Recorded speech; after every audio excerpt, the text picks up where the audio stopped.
हितेश घर के अंदर दाखिल हुआ ही था तो देखा घर का माहौल बड़ा बोझिल सा हो रखा था। माँ बाबूजी चुपचाप एक तरफ सोफे पर बैठे हुए थे। ना कोई टीवी चल रहा था और ना ही नोनू के साथ खेला जा रहा था। रोज तो इस समय माहौल बिल्कुल अलग सा होता था। क्या बात है बाबूजी, आज इतनी शांति कैसे? ना आप टीवी देख रहे हो और ना ही नोनू नजर आ रहा है। हमें क्या पूछ रहा है? अपनी पत्नी से जाकर पूछो। बाबूजी ने दो टूक जवाब दे दिया। हितेश को समझते देर न लगी कि कोई ना कोई बात जरूर हुई है, पर फिर भी शांत रहते हुए उसने पूछ ही लिया, आखिर हुआ क्या है? आप लोग नहीं बताओगे तो कौन बताएगा? आजकल बहू की जुबान कुछ ज़्यादा ही चलने लगी है। कोई लिहाज ही नहीं रहा कि बड़ों से किस तरह से बात की जाती है। मैं समझा नहीं, माँ कहना क्या चाहती हो? आज तो बहू तेरे बाबूजी के सामने हो गई, सारे संस्कार बेच खाए। हमें तो बिल्कुल अच्छा नहीं लगा ये सब। माँ ने लगभग चिल्लाते हुए कहा। अरे आप शांत रहो, मैं जाकर बात करता हूँ। तारा ऐसे तो कभी आप लोगों से बोलती नहीं, तो क्या हम झूठ बोल रहे हैं? अपनी पत्नी पर भरोसा है पर अपने माँ बाप पर नहीं? ऐसा ही है तो कह दो, हम हमारे बड़े बेटे बहू के पास चले जाएंगे। बाबूजी आप शांत रहिए, मैं जाकर देखता हूँ कि क्या बात है। हितेश ने वहाँ से उठने में ही भलाई समझी। उठकर सीधे अपने कमरे में गया, जहाँ दोनों चुपचाप बैठा हुआ अपने खिलौनों से खेल रहा था और तारा कपड़ों को तह लगा रही थी। तारा क्या बात है, माँ बाबूजी ये क्या कह रहे हैं?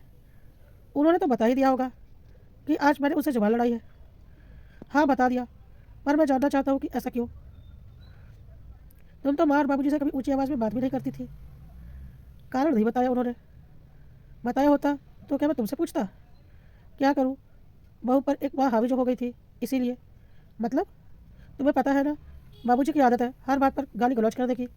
आजकल उन्होंने एक नया खेल इजाद किया है। अब नोनू से बुलवाते हैं।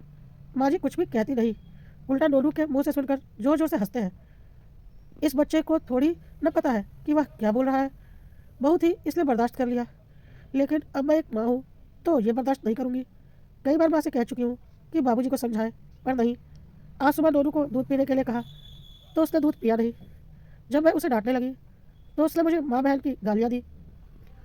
यह सुनकर उसे समझाने के बजाय माँ और बाबूजी जोर जोर से हंसने लगे और मैंने नोनू के गाल पर थप्पड़ खींच कर लगा दिया। बस इसी बात को लेकर मुझे सुनाने लगे, जो मुझसे बर्दाश्त नहीं हुआ और मैं आज उनके सामने भूल गई।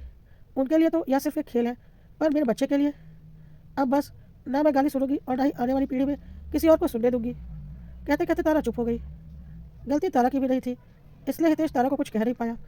बाहर आया तो देखा माँ बाबूजी वहीं बैठे हुए थे। बाबूजी गलती किसकी थी? बस आ गया अपनी पत्नी के बहकावे में। अब क्या हम हमारे पोते के साथ खेले भी नहीं? बाबूजी खेलना अलग चीज़ होती है और गलत सिखाना अलग चीज़। अभी आपको उसके मुंह से गालियाँ सुनकर मज़ा आ रहा है, लेकिन जब बड़ा होकर वह आपको ही गालियाँ देगा तो क्या आपको अच्छा लगेगा? बेटा तुझे शर्म नहीं आती?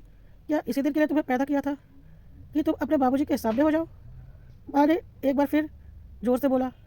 माँ एक बार सोच कर देखो, मैं आपको माँ बहन की गाली दूँ तो आपको कैसा लगेगा? बस वैसा ही तारा को भी महसूस हुआ था। एक औरत सब बर्दाश्त कर सकती है, पर एक माँ नहीं। और बात उसके बच्चों की हो तब तो बिल्कुल नहीं। मैं इस चीज़ में आप लोगों के साथ बिल्कुल नहीं दूंगा। कल को वह बाहर जाकर इस तरह की हरकत करेगा तो बदनामी सिर्फ तारा की नहीं होगी, हमारे पूरे परिवार की होगी। और उस परिवार में आप लोग भी शामिल होंगे। तब क्या आपको बहुत खुशी होगी जब हमारे परिवार के संस्कारों को दूसरों के सामने बखाना जाएगा? कहकर हितेश अपने कमरे में चला गया और माँ बाबूजी वहीं बैठे सोचते रह गए।